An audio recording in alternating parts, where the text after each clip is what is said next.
అంతకంటే ఇక్కడ ఇంకో సమాధానం చెప్పడమే కుదరదు. అది వచ్చేంతవరకు చేయాల్సిందే ఆ పనిని. అదేవిధంగా ఈ చదువు అనేది ఏదైతే ఉందో అది కూడా అంతే, వచ్చేంతవరకు చదువుకోవాలి. అలాగని ఎన్నిసార్లు 100 సార్లు చదివినా కూడా రాదు అనేంత మందబుద్ధులు ఎవరు లేరు కదా ఇక్కడ. మరి అంత మటుకు మందబుద్ధి అని అంటే అంత మందబుద్ధులు ఎవరు లేరు ప్రపంచంలో. 100 సార్లు చదువుకున్నా కూడా రాదు అనేంత మందబుద్ధులు అయితే ఖచ్చితంగా ఉండరు. తప్పకుండా వస్తుంది, తప్పకుండా చదువుకుంటే తప్పకుండా వస్తుంది. దృష్టి పెట్టి చక్కగా చదువుకుంటే, ఆ ప్రయత్నం చేస్తే తప్పకుండా వస్తుంది. కొన్నిసార్లు కొంతమందికి ఎక్కువ ప్రయత్నం చేయాల్సి వస్తుంది అంతే. అంటే ఒక చిన్న కథ ఉంది. ఒకసారి ఒక ఊరుంది, ఆ ఊళ్ళో 2 స్నేహితులు ఉన్నారు.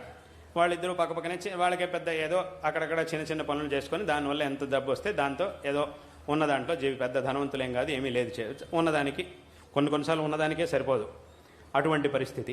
వాళ్ళు 2 ఇళ్ళు ఉండేవి. ఇద్దరు పక్కపక్కనే చిన్న చిన్న ఇళ్ళని కట్టుకున్నారు.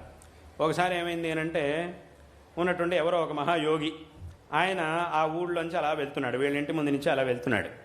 ఏదో సందడి వినిపిస్తోంది, జనాలంతా వచ్చి ఆయన చూస్తూ ఉన్నారు. అప్పుడు ఏమైంది అంటే ఎవరో వచ్చినట్టు ఉన్నారు, ఏదో జనాలంతా వచ్చారు, ఏమైంది అని చెప్పి వీళ్ళిద్దరు ఇంటి నుంచి బయటకు వచ్చి చూస్తున్నారు. చూస్తుంటే ఆయన పాటికి ఆయనలా వెళ్తున్నాడు. కొంతమంది ఏమో ఆయన చూసి దండాలు పెడుతున్నారు, కొంతమంది మామూలుగా నుంచొని చూస్తున్నారు. అలా రకరకాలుగా జనాలు వాళ్ళ పాటు వాళ్ళు ఏదేదో చేస్తున్నారు. ఈయన మాత్రం వాళ్ళవన్నీ పట్టించుకోకుండా అలా వెళ్తున్నాడు. వీళ్ళిద్దరు ఇంటి ముందుకు వచ్చి రాగానే అది ఆయనకి ఏమనిపించిందో తెలియదు కానీ వీళ్ళిద్దరి వైపు చూశాడు.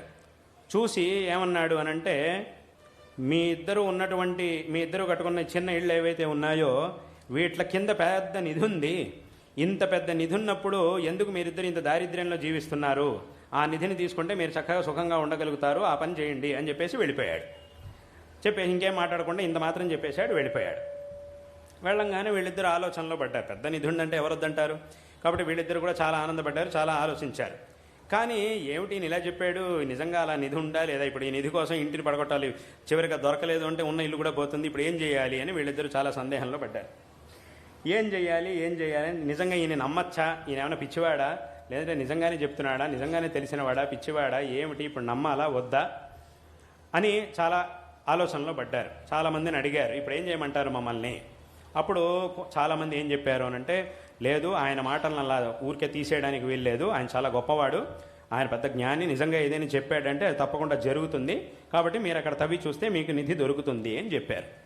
సరే అలాగైతే ఓ ప్రయత్నం చేద్దామని చెప్పి ఏం చేశారంటే అక్కడ ఇంటినంతా తీసేసి తవ్వడం మొదలెట్టారు.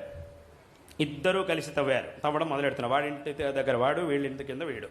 ఇద్దరు ఒకేసారి తవ్వడం మొదలెట్టారు. ఇద్దరికి ఒకే బలం, ఇద్దరు తవ్వడం మొదలెట్టారు, ఒకే రకంగా పనిచేస్తున్నారు. ఒకడు 10 అడుగులు తవ్వాడు, ఇద్దరు కలిసి 10 అడుగుల వరకు తవ్వారు. ఒకడికి నిధి దొరికింది, చాలా నిధి అక్కడ దొరికేసింది. చాలా సంతోషపడ్డాడు. వెంటనే చెప్పాడు, నాకు నిధి దొరికేసింది అని చెప్పి నిధిని తీసుకున్నాడు. ఆ నిధిని అంతా తీసుకుని ఇంక ఇక్కడ ఉండాల్సిన పని లేదు, హాయిగా నేను ధనవంతుడిగా ఎక్కడో బతుకుతానని చెప్పి హాయిగా అక్కడి నుంచి వెళ్ళిపోయాడు. కానీ రెండో వాడికి మాత్రం దొరకలే. అప్పుడు వీడేం చేశాడు, అదేమిటి వాడి 10 అడుగులకి దొరికింది కదా, నాకు దొరకలేదేమిటి అని చెప్పి వీడేం చేశాడు అంటే ఇంకో 2 అడుగులు తవ్వాడు. చూద్దాం, ఇంకొంచెం చూద్దాం అని చెప్పి ఇంకో 2 అడుగులు తవ్వాడు, దొరకలా. ఇంకో 2 అడుగులు తవ్వాడు, దొరకలా. ఇంకో 2 అడుగులు తవ్వాడు, దొరకలా. 15 దాటిపోయింది, 16 అడుగులు తవ్వేశాడు, ఇంకా ఏమీ దొరకలేదు. ఇంకో 4 అడుగులు తవ్వాడు, అయినా కూడా దొరకలే.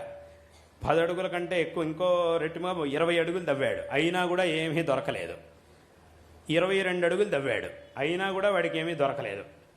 ఇంకా వాడు చాలు ఇంకా అయిపోయింది, ఏదో ఆయన ఏదో చెప్పాడులేండి, ఎంత పెద్ద యోగి అయినా కూడా చెప్పినవన్నీ కూడా ఎక్కడ నడుస్తాయి, ఏదో వాడికి నడిచింది తప్ప నాకు అది నిజంగా జరగలేదు, సర్లే పోన్లే వాడికి దొరికింది నాకు దొరకలేదు, ఇంక ఇదంతా ఈ ప్రయత్నం చేయడం వ్యర్థం అని చెప్పి వదిలేశాడు. అయినా కూడా చూద్దామని చెప్పి ఇంకో అడుగు తవ్వాడు, అయినా దొరకలే. అక్కడ మొత్తం 23 అడుగులు తవ్వాడు, అయినా దొరకలేదు. ఇంకా చాలు అని చెప్పి వదిలేశాడు. వదిలేసి మళ్ళీ దానంతా పూర్తి చేసి మళ్ళీ పాత ఇంటిని మళ్ళీ కట్టుకున్నాడు, అక్కడే ఉన్నాడు. కానీ నిజం ఏమిటి, ఇంకొక 2 అడుగులు ఎల్లుంటే వాడికి దొరికినటువంటి నిధి కంటే 4 రెట్లు ఎక్కువ నిధి వీడింటికి ఉండింది.